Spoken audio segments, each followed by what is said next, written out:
నమస్తే న్యూస్ 24 తెలుగుకి స్వాగతం. వార్తల్లోని ముఖ్యాంశాలు ఇప్పుడు చూద్దాం.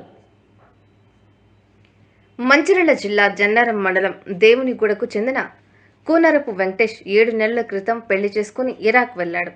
ప్రమాదవశాత్తు జనవరి 25న బ్రెయిన్ స్ట్రోక్ రావడంతో హాస్పిటల్లో చేర్పించారు. డాక్టర్ల సూచన మేరకు ఆపరేషన్ చేయించారు.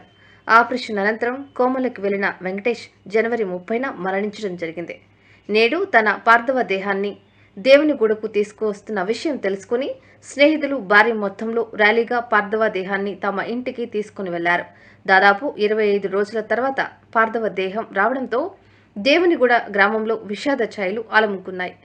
వెంకటేష్ కుటుంబ సభ్యులు శోక సముద్రంలో మునిగిపోయారు.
బైకులు రెడీ ఉంచుకోరి.